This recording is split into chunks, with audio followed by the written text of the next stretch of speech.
everyone, my name is Alasha Samarachi and welcome to Ocean Voice. So this is the podcast where we talk about the ocean and its mysteries. This podcast is supported by the Marine Conservation Network in Santa Barbara and meant to trust the Ocean Ambassadors Program in 2024. Let's begin. In this episode, we're going to be talking about the ocean and how it was made, what's in the ocean, and how many. Yeah, we're going to talk about that. We're going to talk just about the ocean. Okay, so first off, you know how the Earth is called the blue planet? You know why? Probably almost everyone knows that. We've all learned it in elementary school or when we were younger. So it's called the blue planet because the oceans give it a beautiful blue appearance from space. And in my opinion, it's one of the most beautiful planets in our solar system, and it's my favorite. And when you just look at Earth, you can see it has so much life, and you can see it's brimming with biodiversity, and it's just so unique. And scientists think it's the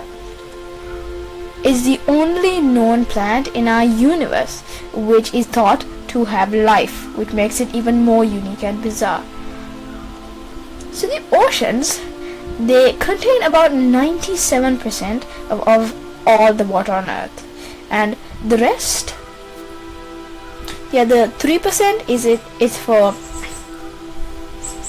it's for lakes, rivers, and only a small percentage of that 3% is actually used for our day-to-day activities that we use water, like washing and drinking and cooking and so on.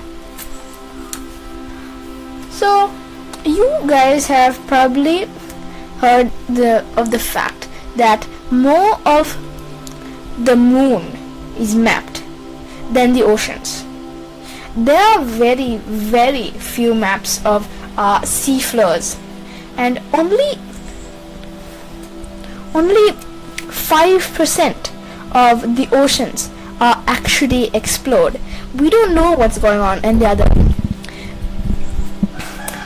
percent. We don't know what's there. There are so many more amazing creatures that we still have to discover.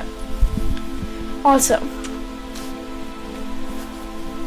even though we haven't explored most of these oceans, human activity is still affecting these parts, the parts that are unknown. Even the deepest point on our planet, the Challenger Deep, even it isn't safe. Right. So, did you guys know that at least 50% of the oxygen we breathe is made thanks to phytoplankton? So the oceans produce this 50%, and the other 50% is just trees, plants, and so on. What's a phytoplankton? So a phytoplankton is a small microscopic organism that cannot be seen with the human eye. Okay, so first of all, there's plankton. So plankton is divided into two groups. There's phytoplankton and zooplankton. So first, zooplankton. So zooplankton is the one with animals.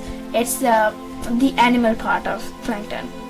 So zooplankton contains larvae, little fish fry, and yes, it mainly contains larvae of animals like crabs, corals, and there are different creatures that aren't animals, which are animals like copepods. So next, phytoplankton. So phytoplankton is basically a tiny miniature plant, tiny miniature tree actually, and it is the base for our food chain.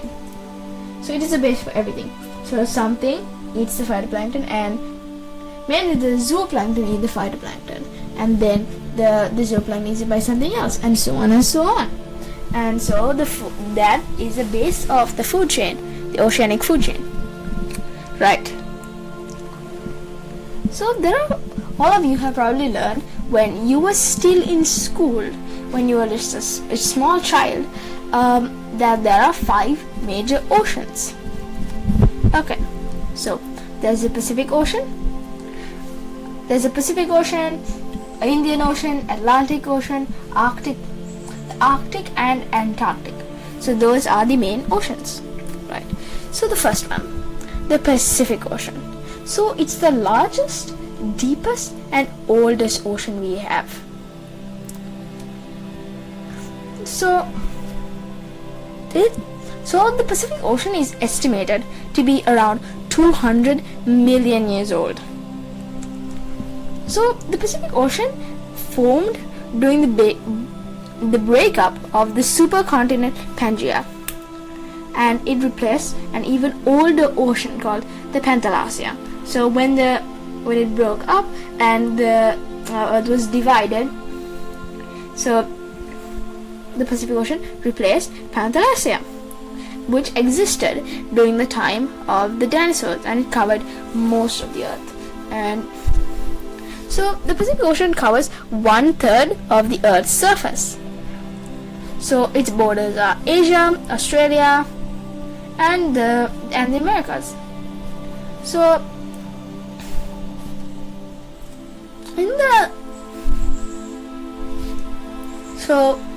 you guys all of you have heard of the Mariana Trench.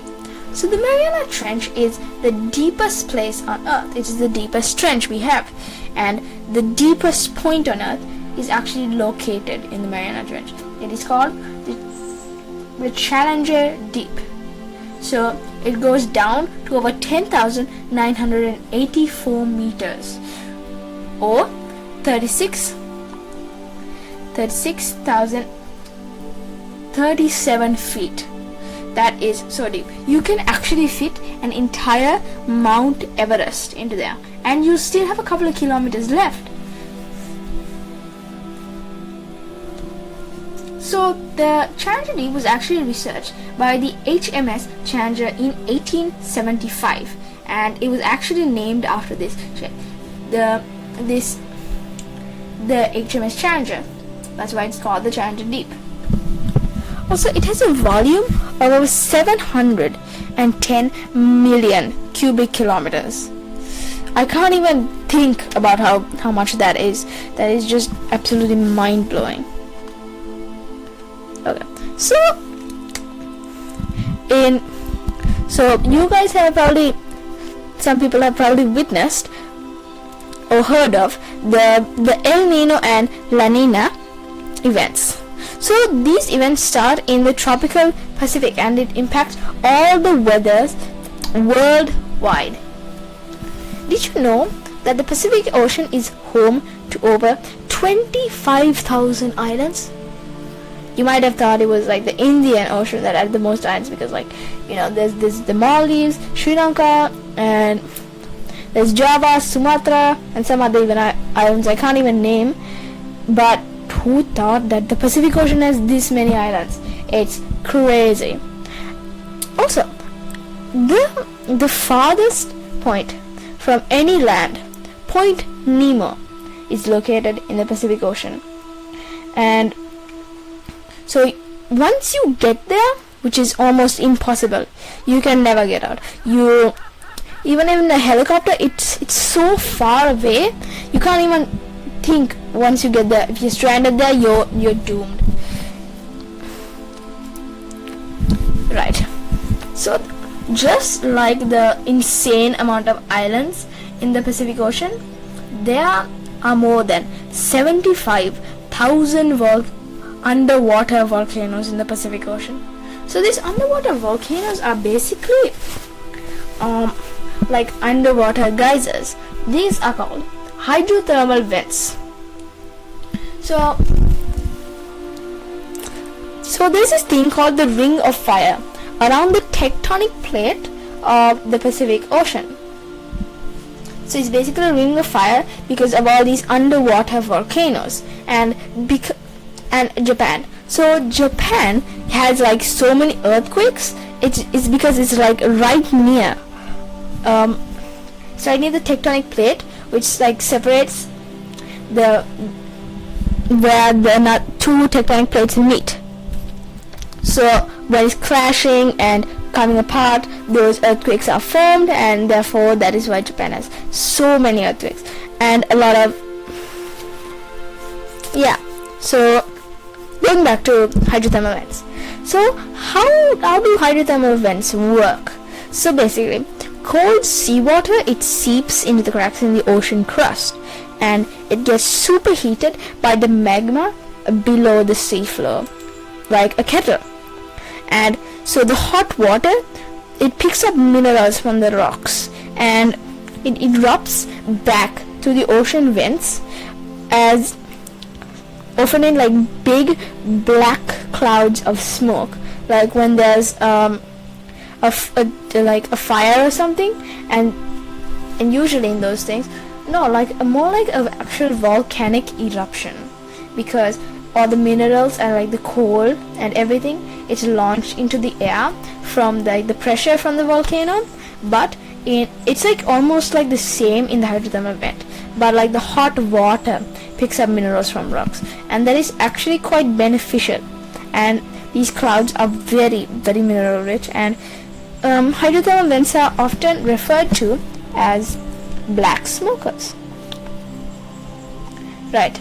So there's this very interesting thing. So you might not even think about.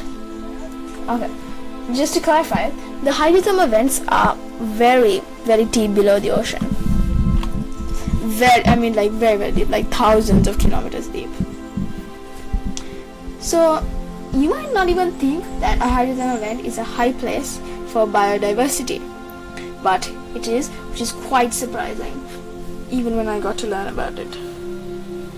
So even without sunlight, life thrives in the hydrothermal vents. It's because of a process called chemosynthesis. So chemosynthesis is basically like photosynthesis, but using chemicals instead of light to make energy.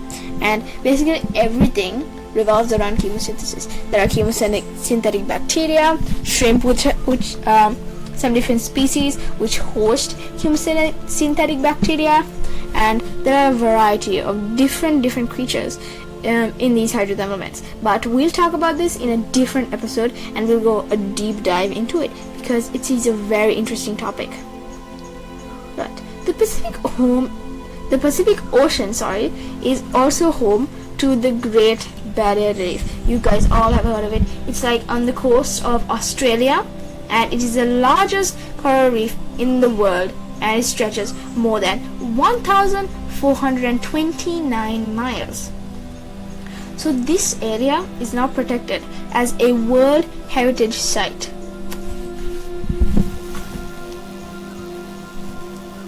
Right. So a sad thing to say is that the marine pollution has increased by over 100 times in the Pacific Ocean over the past 40 years.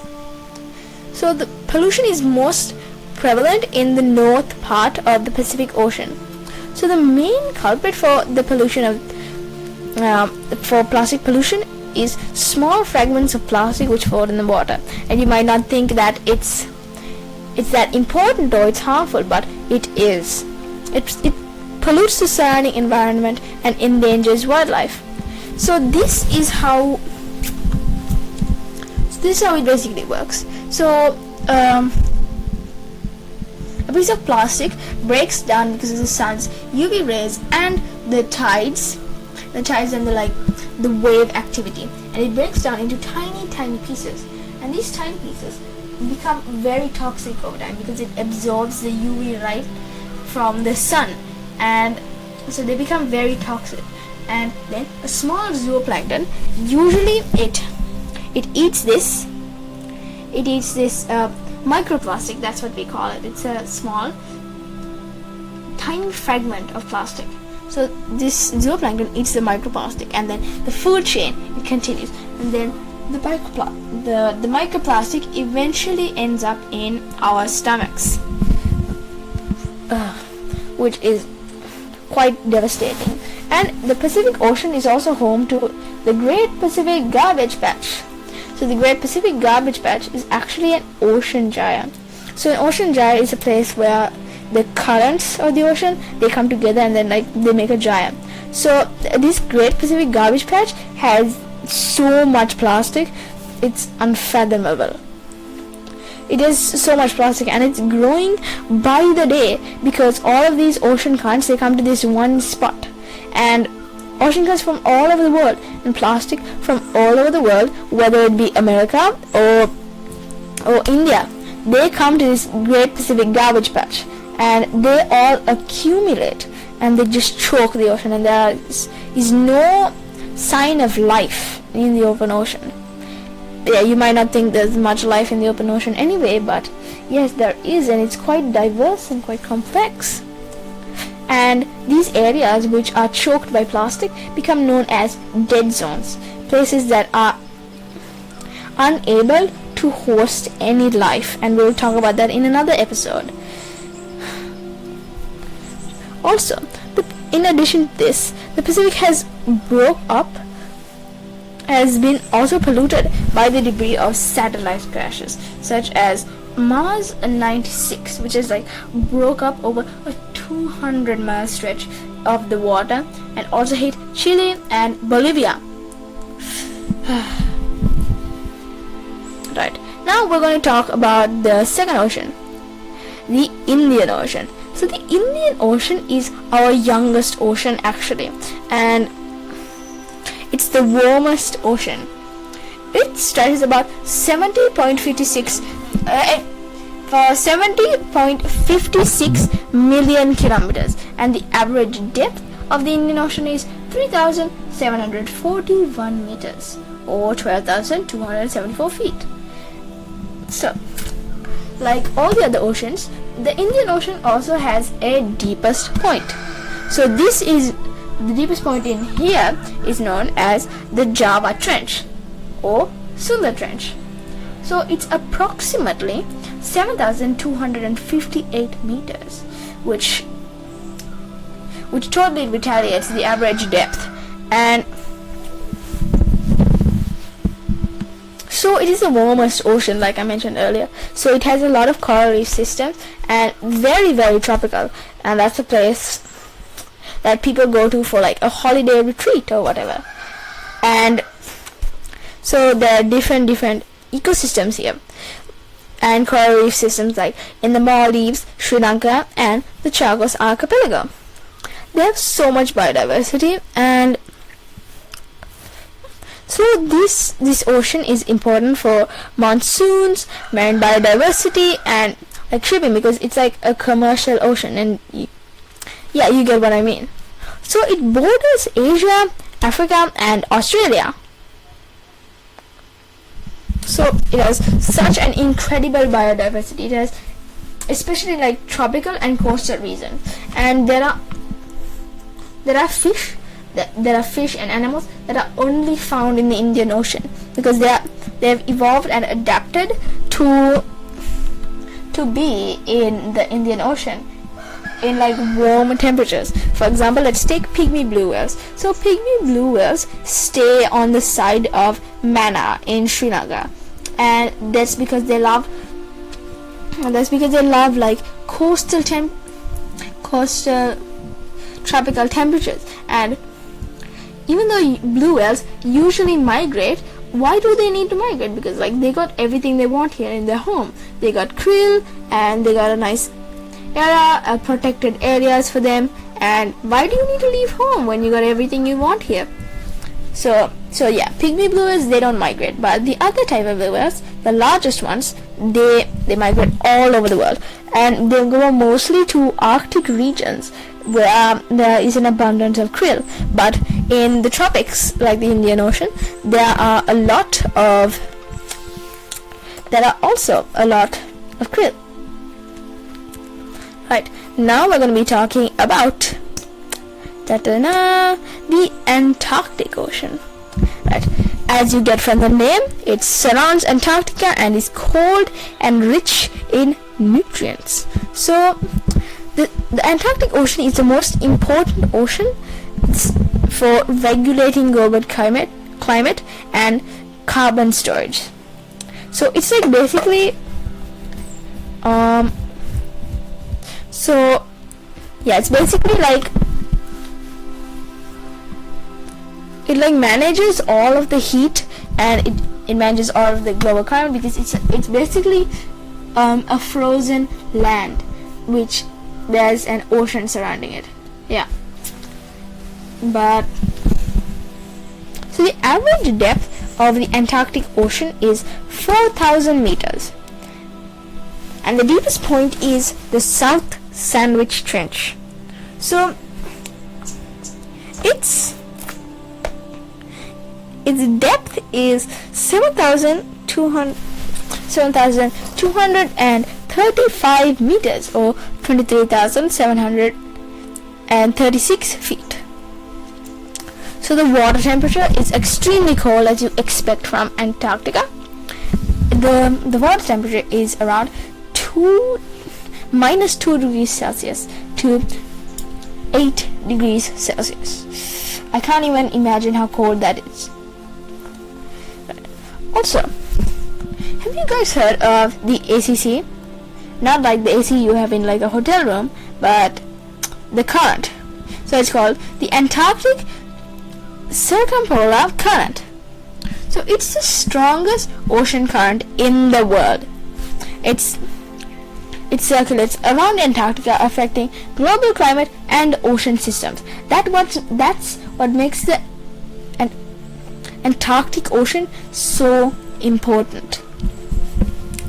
So the Antarctic Ocean, or the Southern Ocean, contains underwater mountain ranges such as the Antarctic Ridge, which can rise up to 3,500 meters above the ocean floor. So mountain ranges. How are the mountain ranges on the water, you must be thinking? Well, it's basically because of tectonic plate activity. So when two tectonic plates clash together,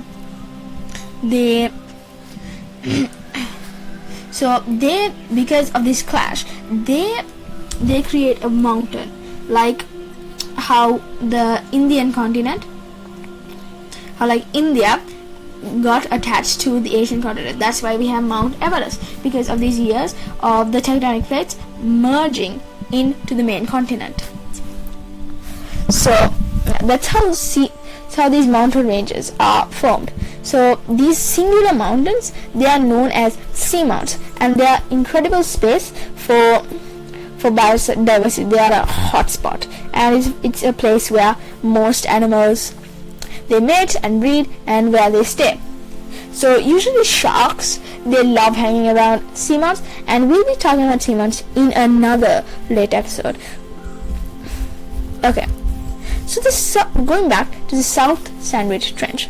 So it is the deepest trench in the Southern Ocean, and with, like I said before, with depths over 7,200 meters.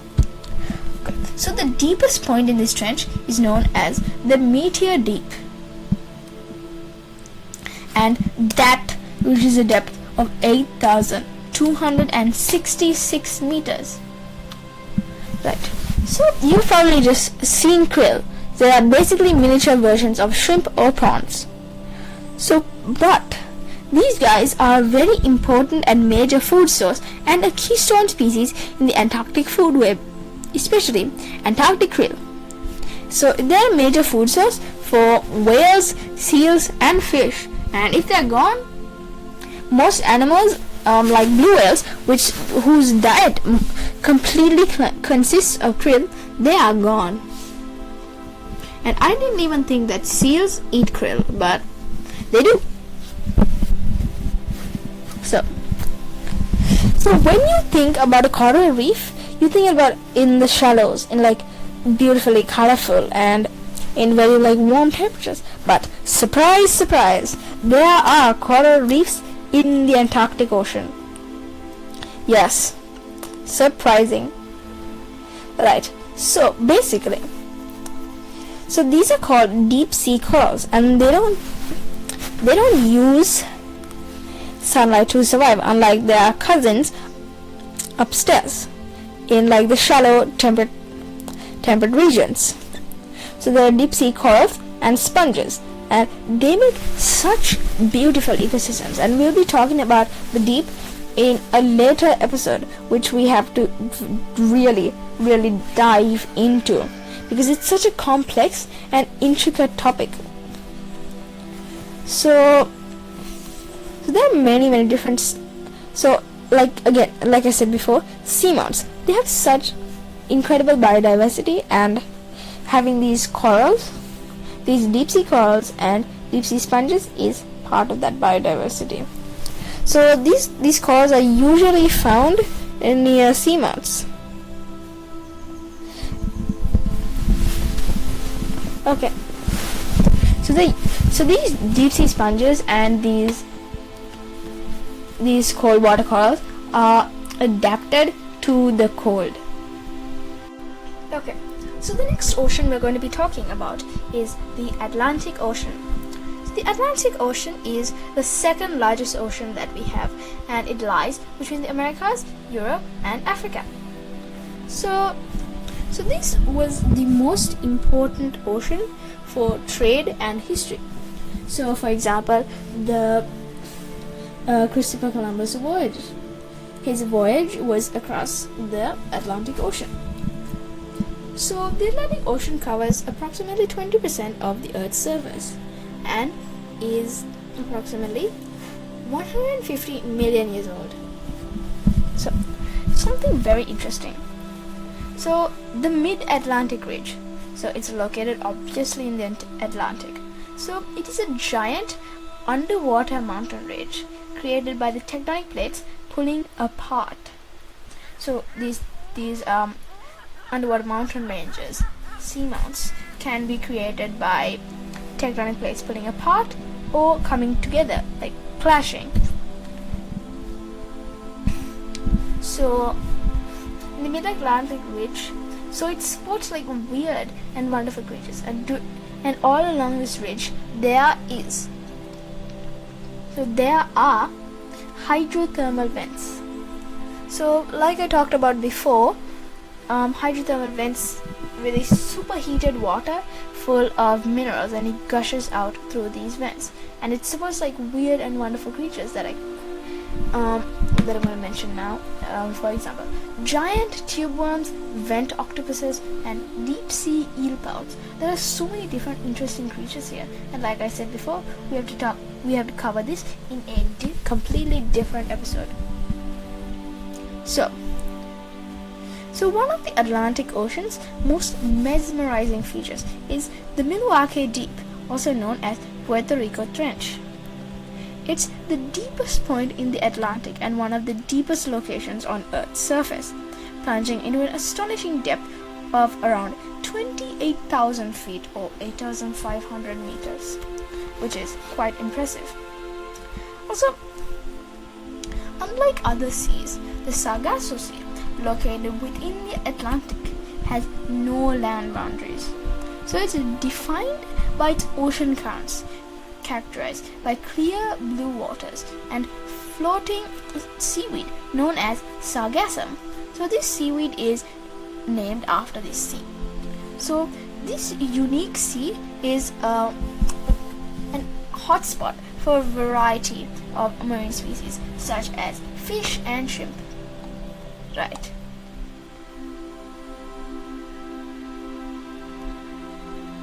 Now we're going to be focusing on the Arctic Ocean.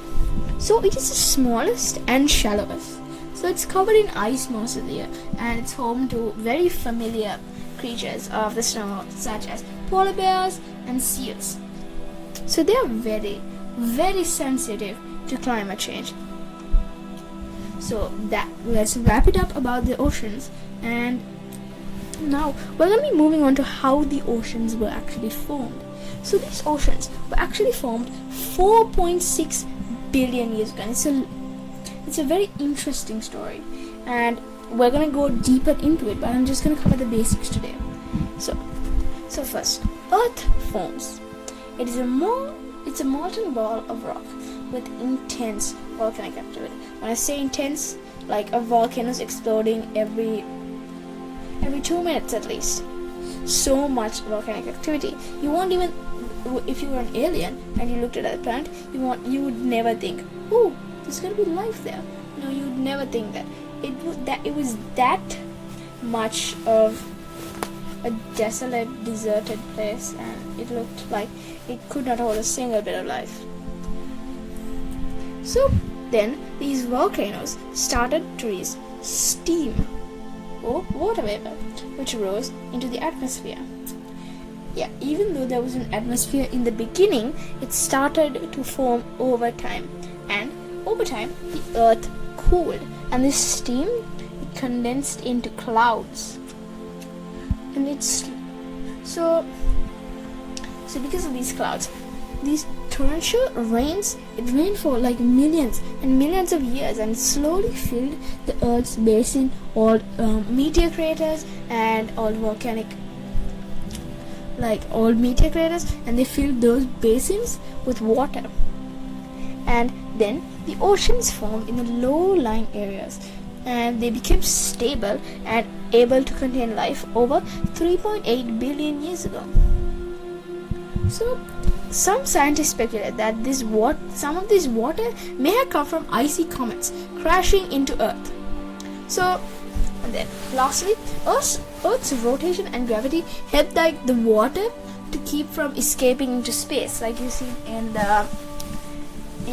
in space, the water just floats away, and because of the gravity and rotation. So rotation is basically when the earth rotates around its own axis, and so because of rotation and gravity, it kept the water from escaping into outer space. Okay, so have you guys heard of this thing called an ocean current? So it's basically like Earth's circular system. So these currents, there are two types of currents. So there are warm ocean currents and cold ocean currents. So the warm ocean currents flow into an area which has cold water, like the Arctic or Antarctic Sea. But cold currents, they flow into an area which is quite tropical, like the Indian Ocean. So there are a lot of main currents in the Pacific Ocean. So there are 5 main ocean currents in the Pacific Ocean. So there's the North Equatorial Current, and that one flows westward. There's the Kushiro Current. It's a warm current, and it's near Japan.